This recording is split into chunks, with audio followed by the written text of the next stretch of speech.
Welcome to the podcast where we talk about all the things that are hidden in the shadows.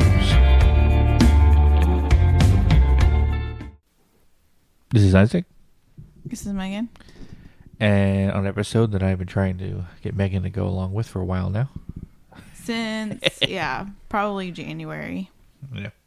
Also, if you hear thunder in the background, because it's storming out there. Perfect weather for Well, this is not essentially podcast. A spooky episode. No, this is more of just like in-depth perception of a spiritual terminology that seems to get brought up when you start diving into just, oh, did you see that lightning? Yeah, I expect thunder in a couple next minutes, seconds. Anyway, no, this episode would be very gushy. So if you... Ew, don't say it like that. Well, this is supposed to come out Valentine's Day because this episode's all about Soulmates and Twin Flames. Yeah, I think we're gonna dissect that terminology because I feel like if you're in any kind of community or like you hang around on the spiritual side of TikTok, that tends to kind of morph into paranormal stuff. Because when you start talking about past life stuff, this will be brought up about like soulmates and twin flames. Like, I think we should dive into it because it's brought up a lot in our perspectives. Unless we found out that we, in the definition of twin flames, are twin flames. Yes. Yes. And I used to, for me, I used to get the terminology and stuff like so confused, and it was such a hard concept. But I think even after researching for this episode a little bit, I've kind of gotten an idea of it, and I do think Isaac and I lean more towards twin flames than like soulmates, even though I think like some of the essences of soulmates also twinkle into twin flames as well. No, plus in our past life regressions that we've done, we've come to find out that not all the lives we've ever lived, which has been a lot, because according to past life regressions, and your own past life regressions you've done yourself, we've been here coming back again and again and again for a very long time. Yeah. But it seems that most lives we've lived, we've always tried to find each other. Yes. Yeah. Yeah. And I think that's where using our past life stuff is going to help with kind of differentiating between soulmate and twin flame, because I think Isaac is my true twin flame, but I do think in other lives different people have served as my soulmates. And that's the thing that gets misconstrued sometimes, is that with soulmates, it doesn't necessarily mean that it's like a love interest or something like that. It goes deeper than that, which is kind of interesting, kind of cool. So yeah. But so we get the definitions. Yes. Okay. So let me try and break this down for you guys, because like I said, I had a hard issue with doing this as well. So we're gonna start with soulmate. So technically, the definition, and every spiritual person kind of has a different way of how they view it.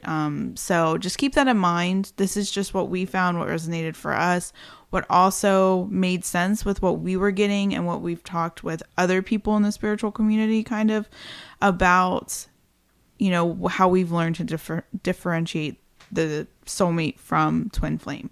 So the soulmate, the definition, is someone with whom you share a deep, meaningful bond. This connection feels natural, comforting, and often transcends romantic relationships. The purpose of a soulmate is to come into your life to support your growth, teach lessons, and sometimes to try to help you heal. They are companions on your life journey. Soulmates can be romantic partners, close friends, or even family members. The relationship feels harmonious and familiar, like you've known each other forever. And for me, there recently too, like when I started really diving into my journey, I really do think some of my current friends that I have are considered soulmates.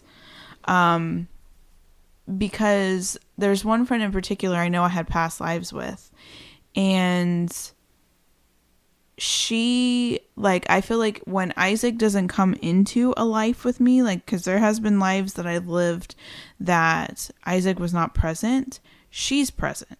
And I think whatever the life lessons are different. Like, if I need to be more almost like independent, that's where she kind of comes in, and I end up not finding Isaac in that lifetime. But then when I need to grow and get challenged more, that's when Isaac comes in. And that's how I was able to differentiate between soulmate and twin flame. And you'll find that out in a second.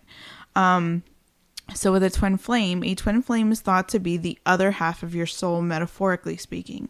The idea is that your soul was split into two, and your twin flame holds the other part.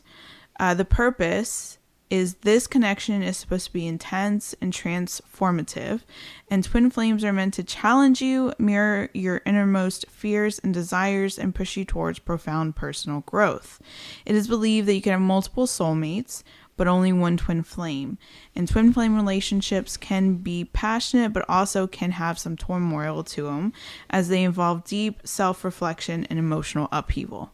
And I think at first I was like going back and forth, are me and Isaac soulmates? Is twin flame a thing? Because that's the thing that people want to argue. People argue that soulmates definitely 100% exist. I mean, it's been talked about. Soulmates have been talked about more than twin flames. Twin flames, the concept was talked about in the past, like in history and different mythologies and cultures and stuff like that, the idea, but the actual terminology of twin flame is more modern. And some people don't even think that twin flame exists. Like, absolutely not. But I began to understand, because with mine and Isaac's relationship, first of all, there are different periods of time where you can definitely feel like me and Isaac are challenging each other to grow, only to get further along. And it's not to where, like, I'm saying we're fighting and it's toxic and stuff like that. It's not like that. It's just like Isaac is constantly pushing me to be better, and I'm pushing him to be better. And I think, and it's crazy too, because we're also the same but the opposite, if that makes sense. Well, to me it does. Yeah.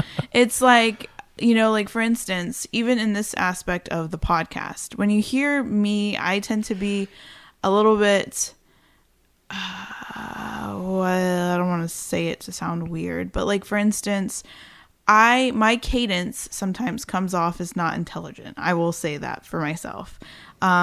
Just how I carry myself sometimes, because I second guess myself so much that I don't speak with as much confidence as Isaac does.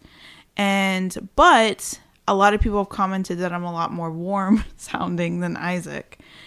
But on Isaac's end, Isaac sounds like he knows what he's talking about and has the confidence and not boastfulness, that's not the word, but the propelling forward. Like, he doesn't second guess himself. He has the confidence. And it's, again, that yin and yang kind of vibe that and we've always had that in our relationships. Like, I'm very much introverted, right? That's the right terminology? Introverted. Yes. Okay. Just want to make sure. See, second guessing myself. I'm a lot more introverted and reserved until you get to know me, then I become outgoing. But I'm a lot more introverted, and Isaac's very much extroverted. I tend to get nervous and have a lot of anxiety on things, where Isaac is very like, let's barrel through that problem, barrel through it. And I'm just like, toe, you know? You get what I'm saying? Does that make sense? Yes, I'm the closed fist, you're the open fist. Thank you. Yes. That was a perfect example. And like I said, you know, all of our relationship, granted, you know, like, Isaac is older than me and stuff like that. He's gone through life more in this lifetime. But he has challenged me to grow spiritually and all of that stuff. So I could see where, and it's, again, having that turmoil is not toxic. So don't think just because somebody was toxic in a relationship with you, that's your twin flame. That's not.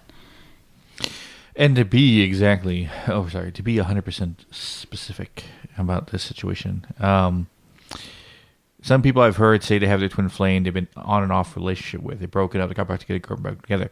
No.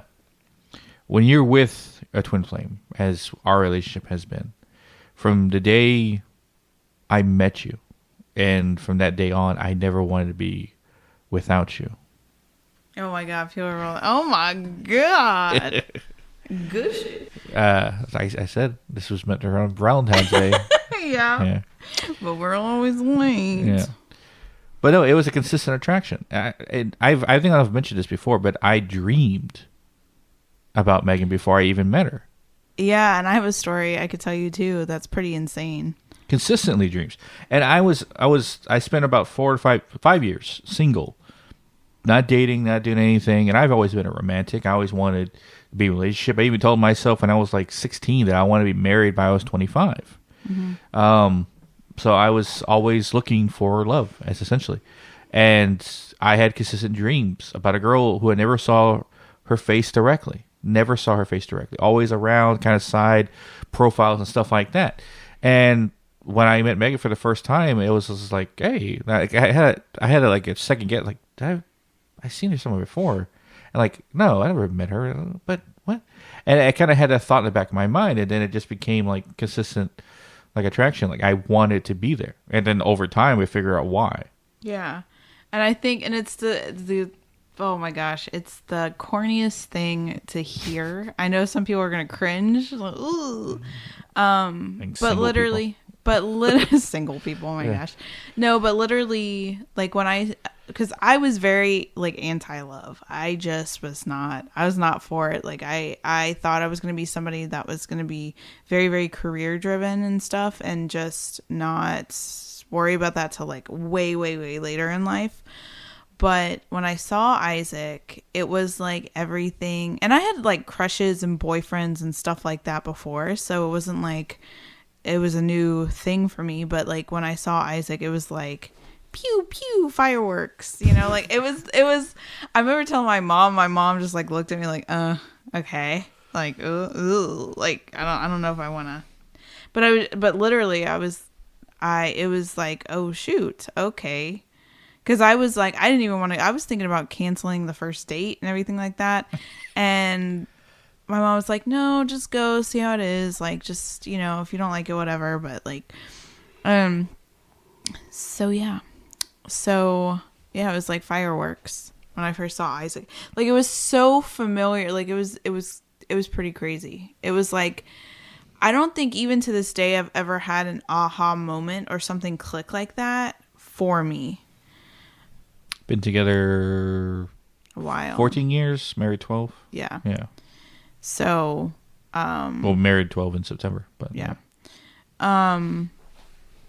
There's another, oh yeah. So with me, right? When I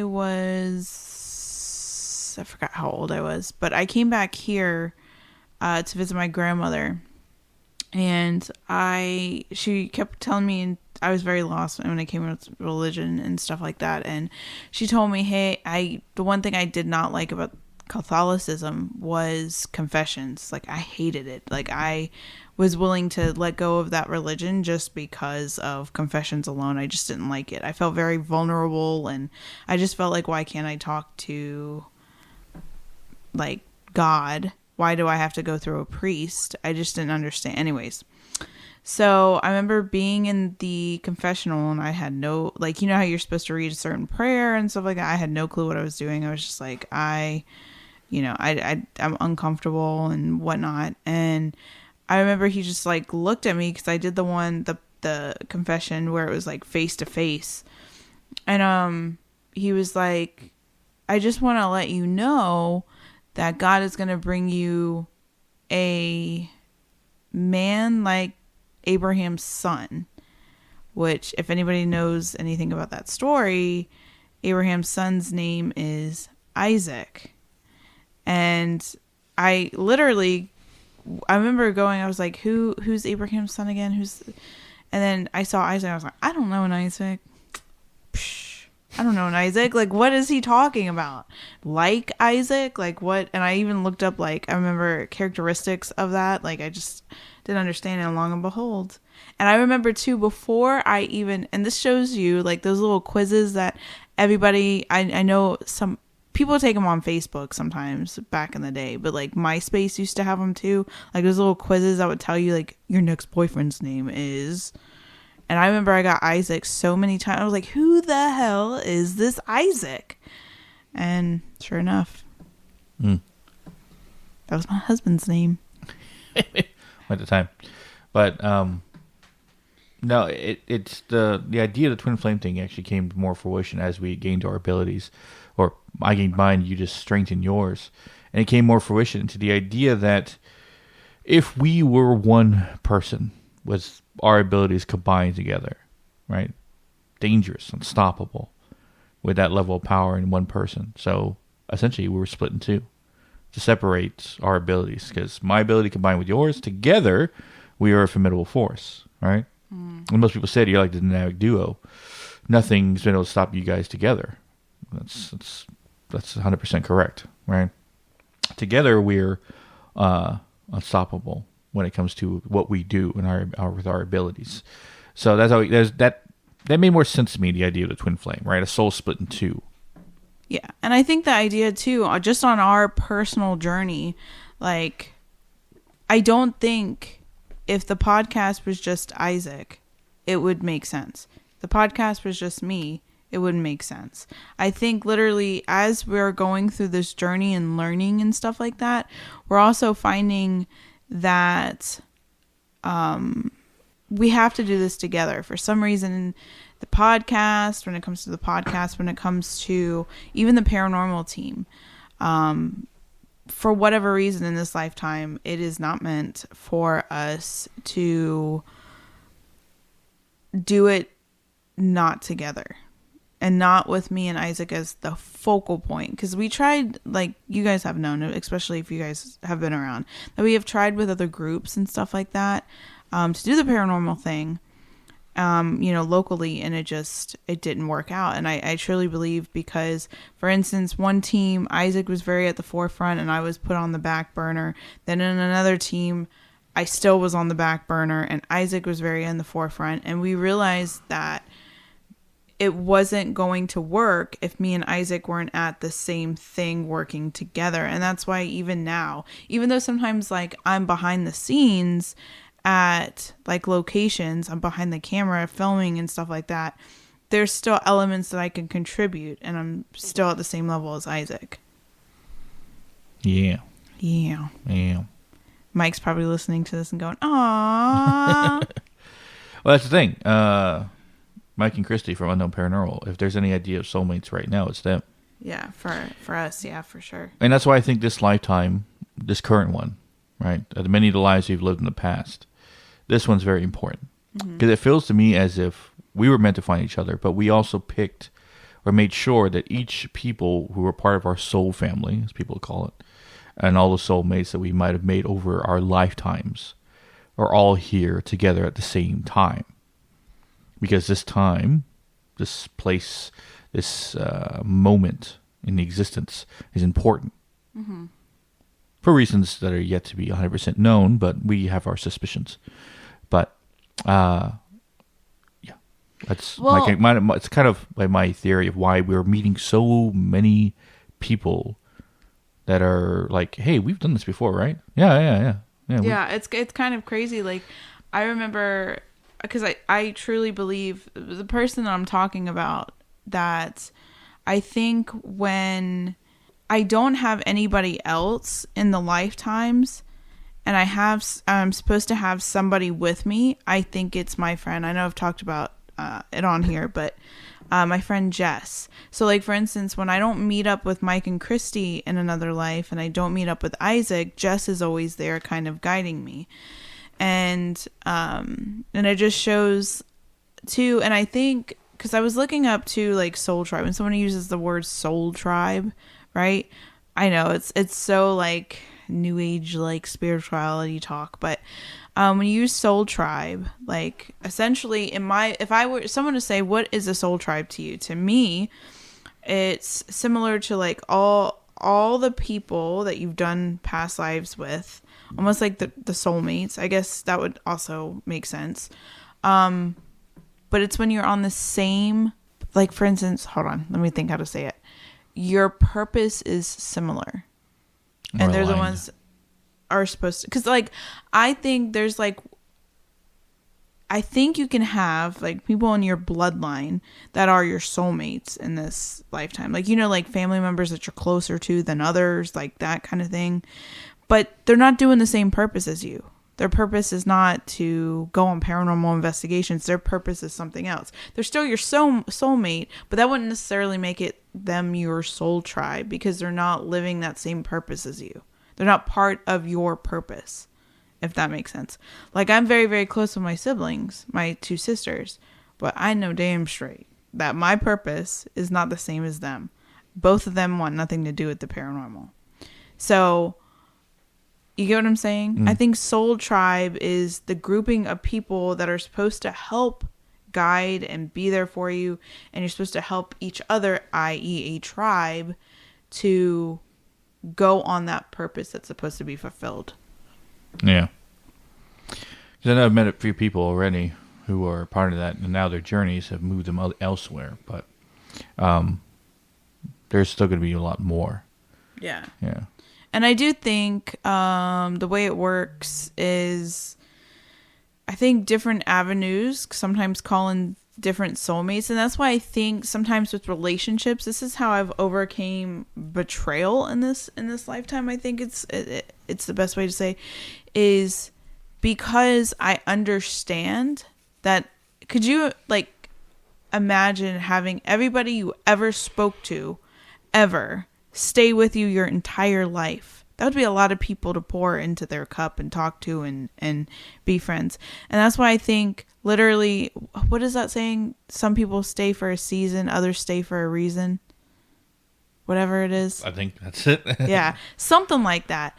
And I have learned to understand that not everybody that comes into my life is going to leave on bad terms either. I've learned that. But also can't stay because they're on a different purpose. They're on a different journey. And like, even with the podcast, like I used to get really butthurt when people would like be very much invested in us and talk to us all the time and then kind of like fade away. And I used to be like, oh, what happened? You know, did I do something wrong? And I would always go there. Did I do something wrong? Did I say something wrong? Did like, you know, what happened? And I started learning that some people's journeys and paths take them a different direction. You know, they stopped here, stopped at this pit stop, got, you know, useful information to help them, you know, made a good connection, and then kind of just went their own way that wasn't on our highway, essentially. Yeah. Does that make sense? Yeah. So that's how that mentality has helped me kind of get through betrayal. And for me, I know I had a hard time with certain relationships holding on too tight. Like, no, I don't want you to go. I feel bad if I do this or do that. But then I realized now looking back, oh, I had to let them go because it just, and then that's not even including toxic relationships and boundaries and all of that muck. Yeah. So. Well, with our past lives that we've done, and on this, thinking on this subject before we recorded it, I had a moment of insight when realizing that age-old question we've always asked each other. See, right? Real quick. What? Nobody can see it, but you would probably be laughing if we did video, because me and Isaac are literally leaning the same way as, okay. Maybe you're just mirroring me. Maybe I just am. I don't know. But I was saying, the age-old question, why don't we have our memories from our past lives every time we come into a new one? It'd make it easier to learn things and stuff like that, right? And the answer to that question, or at least a way to help me understand it, I've been ever since I watched the movie Dune, and then of course the new one, Dune Part 2. But I actually became a real big fan of the series, the book series. Like, I read the first one, read Dune, and read Dune Messiah. I just finished Children of Dune. And it was in Children of Dune that was extremely insightful. And I've always said if sometimes in media I might give you an answer to a question that you might have always had, but you never saw it from that perspective. Now, it was never the writer's intention to be the specific point they was trying to make, but hey, it answers that to you. So, the whole plot line of Children of Messiah was several of them going on, but one of the main ones is that they're concerned about Aaliyah, which is Paul. If you know the movies, if you know the books, you know what I'm talking about. But if you've seen the movies, character Paul, his sister, who's yet to be born, named Aaliyah, but in the future books she was born with every of all her ancestors' memories. Every person in her entire bloodline has ever existed, including her own mother. All those memories. She never earned a personality or personal traits of her own. Everything she does is adopted from other people. And what's worrisome about that is that because of that, she could be taken over by a not so great person in her bloodline. In which the Bene Gesserit, the female, I guess, religious figures of the Dune universe, is seen in that way, but really they're not. They call them witches. But they're worried about that because they call that being possessed. Strangely enough. Yeah. But that was a whole conception. And it's best to do what their mother, Paul and Leah's mother, did, Jessica, when she drank the water of life, which is the blood of a sandworm, which gained her the memories of all the past reverend mothers. But it was only after Jessica lived a long life, gained her own personality, her own mindset, so she couldn't be influenced by other people. But when you don't have a self-consciousness, an identity, who are you? You could be easily influenced by any other of your past lives. So that's what gave me the answer. That's why. That's why we don't have our past life memories when we jump into a new vessel from all the other lives we ever lived. Because some of those lives you lived, you weren't a very good person. And if that personality, that life you lived, those memories were strong enough in will to, I have a new body. I can continue the heinous acts that I did in the previous life in this new vessel, therefore creating a cycle of evil. So those past life memories have to be essentially erased. Now, you carry on the traits and maybe lessons you've learned over time, but the memories are all mostly gone. So that's why we don't remember our past lives when we jump into a new body. Now, that idea, right, awoken something inside me. And I believe now I can commune with my past lives the same way I can commune with my spirit guides. It's extremely, very odd. But it's almost like going into a room and same way I talk to my spirit guides, but I'm able to access past lives I've lived. And at least the ones I've been told about and where I can remember. But as a soul that's been around as long as I have, I go back a very long time. So to talk to a person who I was in ancient Mesopotamia, or Egypt, or Greece, or one of the Templars, just how far back I go, who knows? But it's an answer to a question that I've always had. And I don't know if anyone has ever had that answer before. We don't remember our past lives because some of our past lives aren't worth remembering, right? Or because if that life was able to take over your current vessel, it'd be dangerous.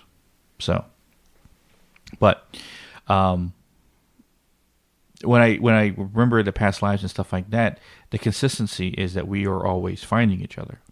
And this is the idea of the twin flame, right? Always attracted to each other. Always pulling towards each other, like a magnetic force, consistent, a force of nature. Always find each other in every life we live. And if we don't live in the same lifetime at the same time, then we aren't finding each other. But I noticed that every life that I lived, that we haven't found each other, I have been a very heinous person. Yeah. Yeah. And I think I'm going to go back to a TV show and people are probably going to go, ew, cringe again.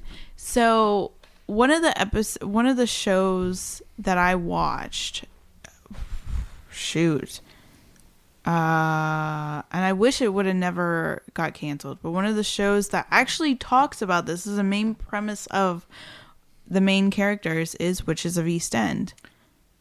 Because Freya and Killian, yes, that's where I got my son's name.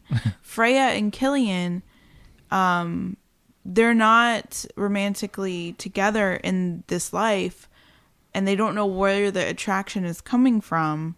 But then they find out, because she finds out she's a witch, and he finds out he's a warlock, and or from like a powerful family, and then they start piecing together, oh shoot, this has happened multiple lives, and we've came back multiple times. And that's part of one of her, like, the side story. But yeah. So. Yeah. So, if you're with, I'm not saying the person you've married or the person you're in a relationship with now is not your soulmate, twin flame. Who knows? You might have chosen a life that your twin flame is not in. And that is a decision you made either with your twin flame at some point in time to, hey, this life I have to be without you. As painful as it might be, something I have to do in this life that I have to do without you. And vice versa. So, but soulmates are, they are just as helpful, right? Exactly, yeah. And sometimes you might be actually marry or be in a relationship with a soulmate that was never your twin flame, but because the experience and attraction, the positive energy is palpable. So that's why you would want to be there. That's why I see like Mike from Unknown Paranormal like a brother, because our relationship is like that. Yeah. Yeah. And the same with Christy and Jess with me. Yeah. So, but so when I leave this life and come back again, because apparently something told me by my spirit guides, the consistent phrase I always say is, once I die and go to my meet with them for judgment and discuss what I did in my life, I always say, send me back. I'm not done yet. Right? I probably said that well over 1,000 times. But the one thing I was always sure is that we'll find each other. Oh my God. Again. Oh my gosh. Yeah.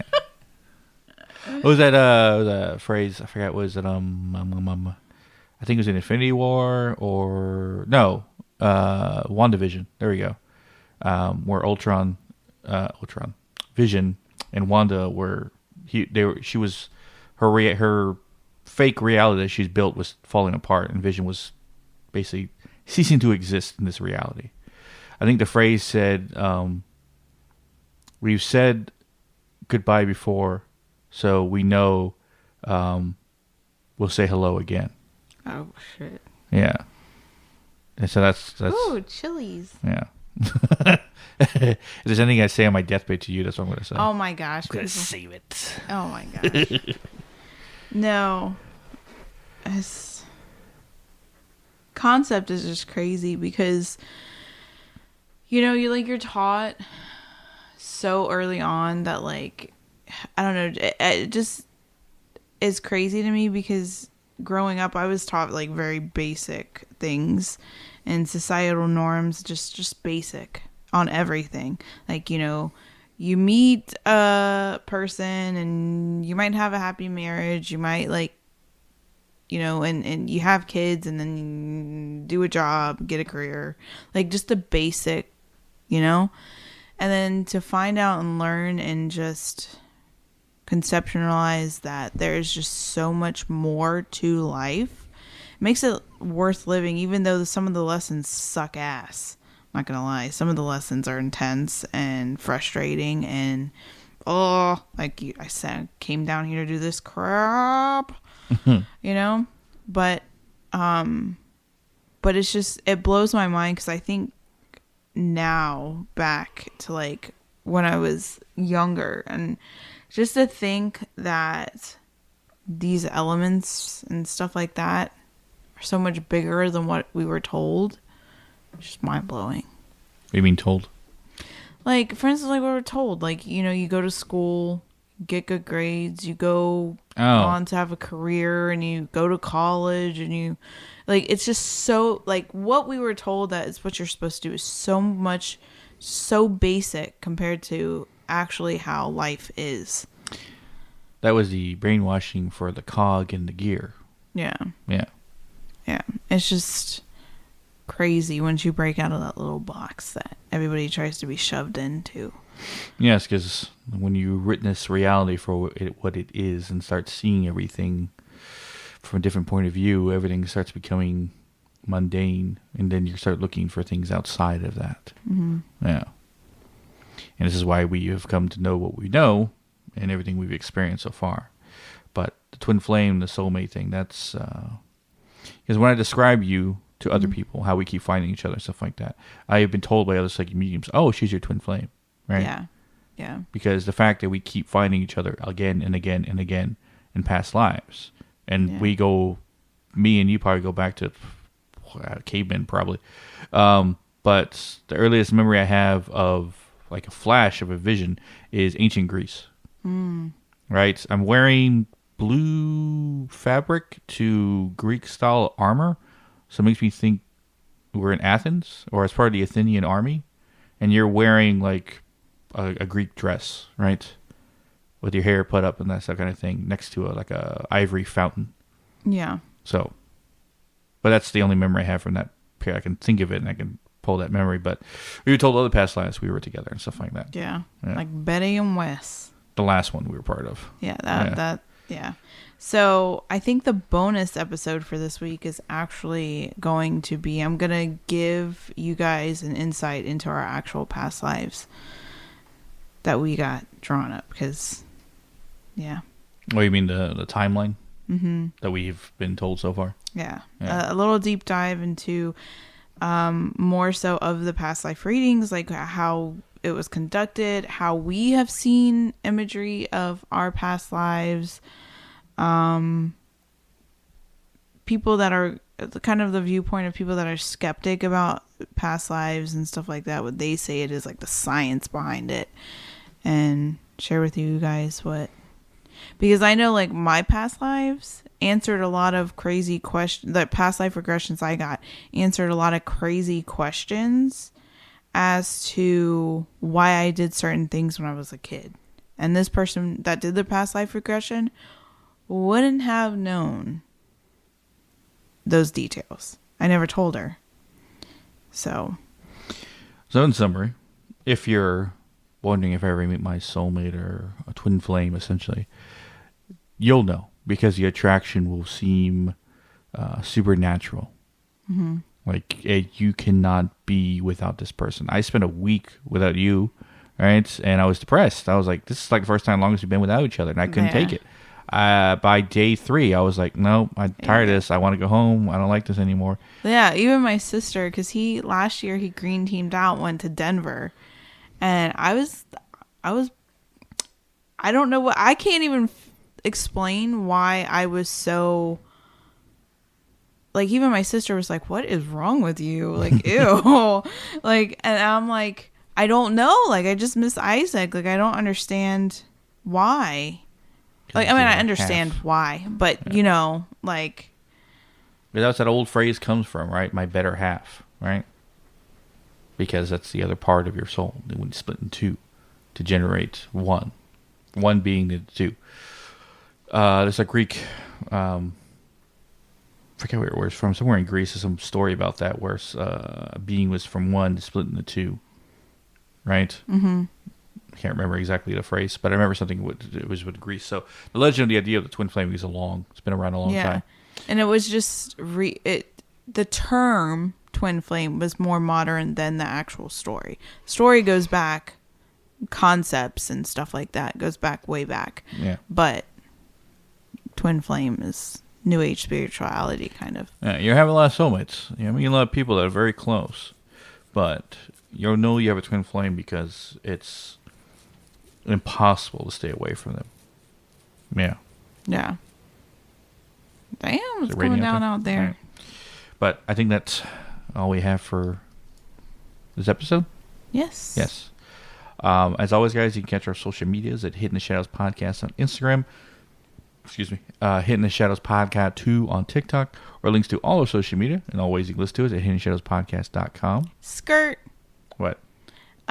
So Isaac. Oh yeah, I forgot you changed your website. Yeah, because I handle more of the technical side of things, like computer stuff.